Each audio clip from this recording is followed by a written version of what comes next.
Right message, right communication, country inside news.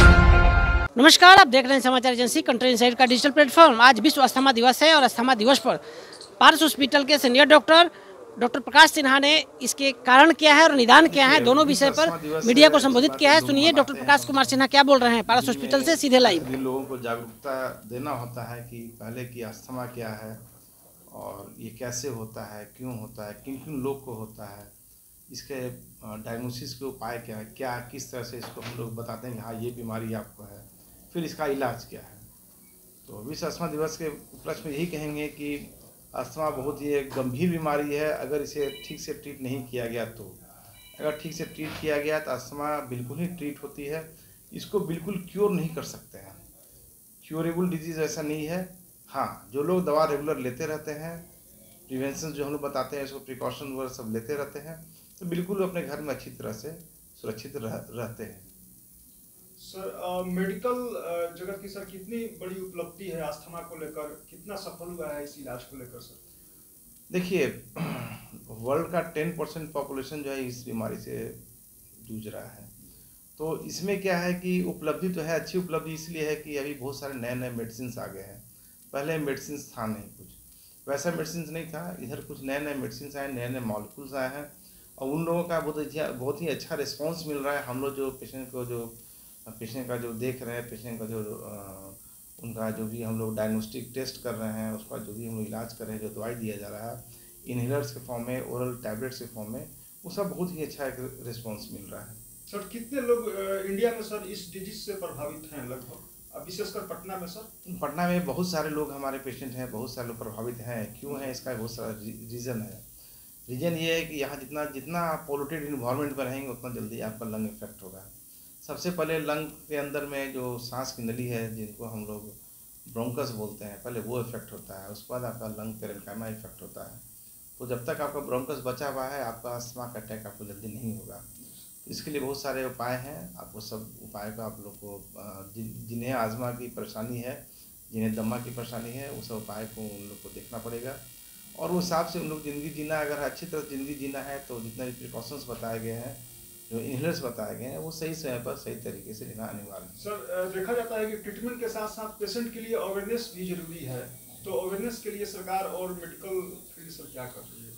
देखिए, awareness बहुत ज़रूरी है। अवेयरनेस में ये है कि जो कोविड में जो स्टार्टिंग हुआ कि आपको मास्क लगाना है, बिल्कुल मास्क। अगर आप क्राउडेड प्लेस में जा रहे हैं, हॉस्पिटल्स में जा रहे हैं, आप बिल्कुल मास्क लगाएं आप। दूसरा कि आप मॉल में जा रहे हैं, कहीं शादी समारोह में जा रहे हैं, तो थोड़ा सा जहाँ पर गैदरिंग है, जहाँ भीड़ है, थोड़ा सा अपने आप को हल्का सा अलग करके रखें आप। और जो आपके सामने जो आदमी खांस रहे हैं, जो बार बार जिनके स्नीजिंग हो रहा है, नाक से पानी आ रहा है, तो उस सब से थोड़ा दूर रखें, परहेज रखें। और जिन्हें हो रहा है उन्हें ज़रूर सलाह दें कि आप किसी आप अच्छे डॉक्टर से ज़रूर आप दिखाएं अपने आप को। सर, सबसे अधिक परेशानी गरीब लोगों को होती है जब अस्थमा उनको होती है, तो इस इलाज में सर पैसा कितना लगता है? देखिए, आज़मा होने के कारण बहुत सारे हैं, है ना। बायोवेस्ट जो होते हैं या बायोमेडिकल जो आप यूज़ करते हैं, आदमी गरीब लोग जो होते हैं, सब घर घर में गैस चूल्हा का उपाय नहीं है। वो लोग चूल्हा में, लकड़ी पे, इस पे, कोयला पे खाना बनाते हैं। उससे जो धुआं निकलता है वो हमारे सबसे पहले हमारे ब्रोंकस को ही इफेक्ट करता है वो धुआं। इस कारण से उन लोगों को दमा की परेशानी होती है, बहुत ज़्यादा होती है। और बट ये भी बात है कि वो लोग जो खाना बनाते हैं, अगर वो लोग घर के अंदर किचन में बना रहे हैं चूल्हा पर, तो उन्हें जल्दी परेशानी होती है। बाहर इन्वायरमेंट में बना रहे हैं, बाहर अगर बना रहे हैं, घर के बाहर बना रहे हैं, तो उन्हें कम इफेक्ट होता है, बाकी पब्लिक को ज़्यादा इफेक्ट होता है। क्योंकि वो धुआं जो है आसपास जितने लोग रह रहे हैं, जितने लोग गुजर रहे हैं, उनको भी इफेक्ट करता है। तो इस हिसाब से गरीब लोगों को भी बीमारी भी, देखिए बीमारी है, बीमारी अमीर गरीब देख के नहीं आता है।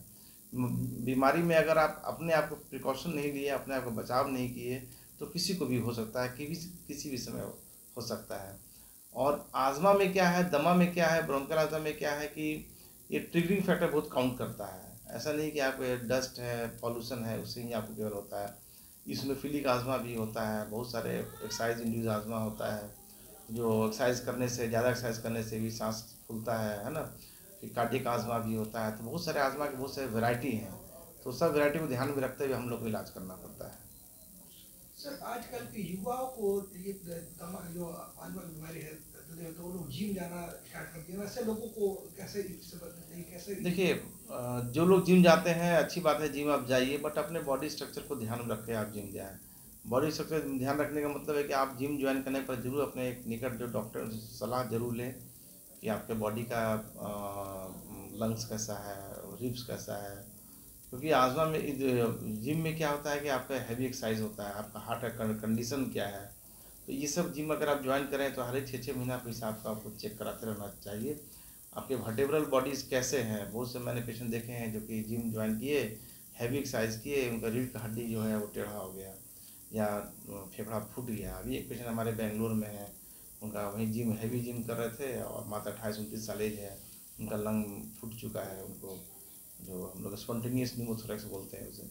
तो ये सब करने के पहले आप जरूर अपना पीएफटी जरूर कराएं, आप एक्सरे जरूर कराएं, आप बेसिक जांच करवा लेना चाहिए, तो जिम ज्वाइन कीजिए। और कभी भी जल्दी में आप हैवी एक्सरसाइज मत कीजिए, धीरे धीरे एक्सरसाइज को बढ़ाइए। आप जो भी जिम ट्रेनर बोलते हैं आप उनके बातों में मत रहिए, आप धीरे धीरे अपने एक्सरसाइज को बढ़ाएं आप।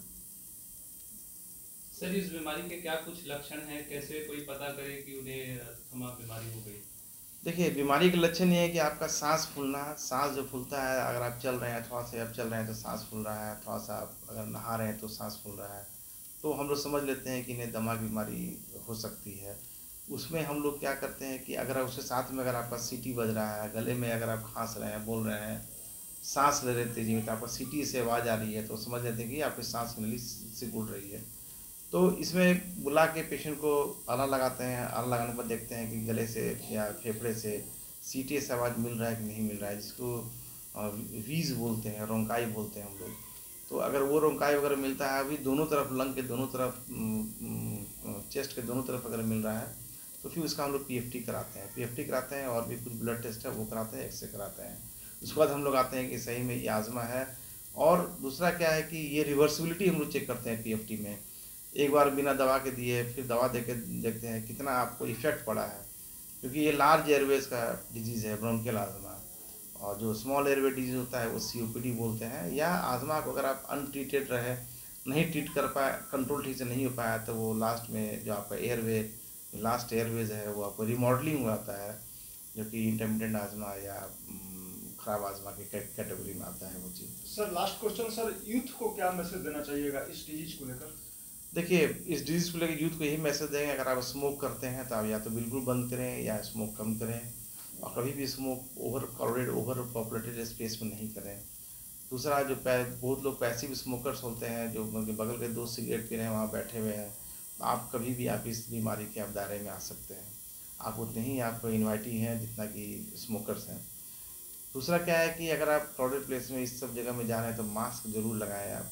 और अगर आपको गले से सीटी से आवाज़ आ रहा है, आपको सांस की परेशानी हो रही है, तो अपने निकट वर्ती डॉक्टर से जरूर आप मिलें, राय लें, अपना पीएफटी जरूर कराएं। पीएफआर आता है वो घर में रख देते हैं वो मशीन, आप पीएफआर करके जरूर चेक करें। और अगर कोई डॉक्टर आपको इन्हेलर्स अगर प्रेस्क्राइब किया, दवाई प्रेस्क्राइब किया, आप ज़रूर लें, क्योंकि आजमा कोई लाइलाज बीमारी ऐसा नहीं कि इलाज बीमारी है। ये बीमारी बिल्कुल ठीक होती है, क्योर होती है, क्योर नहीं होती मतलब बिल्कुल कंट्रोल में रहती है। और पेशेंट, हमारे पेशेंट्स हैं बहुत लंबे समय तक वो लोग कंट्रोल में हैं और अच्छी तरह से ज़िंदगी जी रहे हैं।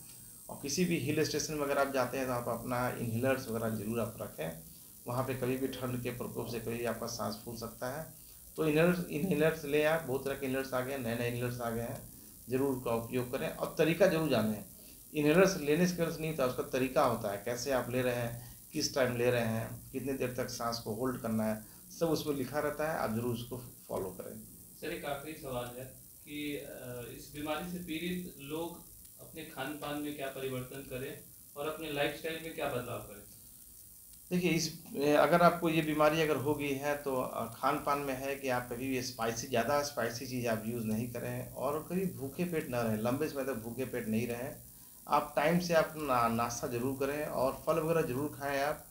और कोई भी चीज़ इतना नहीं खाएं कि आपके एक होता है पेट भर खाना, वैसा नहीं करना होता है। इसमें आप खाना ऐसा खाएं क्योंकि लंग को मूव करने का स्पेस चाहिए होता है। खाना अगर आप भर पेट खा लेते हैं, पानी खूब पी लेते हैं तुरंत में, तो आपका पेट फूल जाता है, लंग आपका सिकुड़ जाता है।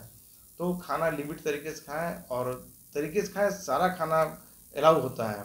तुरंत फ्रीज से निकाल के ठंडी चीज़ को नहीं खाएं, निकाल के आधा घंटे के लिए बाहर छोड़ दिए, जब कुछ नॉर्मल टेम्परेचर पर आ जाए तो आप उस खाएँ। कोई भी चीज़ हो, फ्रिज का दही हो या सब्जी हो या जो भी चीज़ हो, एकदम ठंडा चीज़ नहीं खाना होता है और एकदम गर्म चीज़ नहीं खाना होता है। उसको एक नॉर्मल टेम्परेचर में आने देने के बाद ही खाना होता है। तो खाने का यही है। और बाकी अगर आप डायबिटीज़ है तो उस हिसाब से आपको अपना प्रिकॉशन लेना होता है, क्योंकि कभी कभी डायबिटीज़ की वजह से ज़्यादा ट्रिगर होता है, तो अपना उस हिसाब से आपको अपना प्रिकॉशन लेना होता है। Thank you so much sir. Thank you.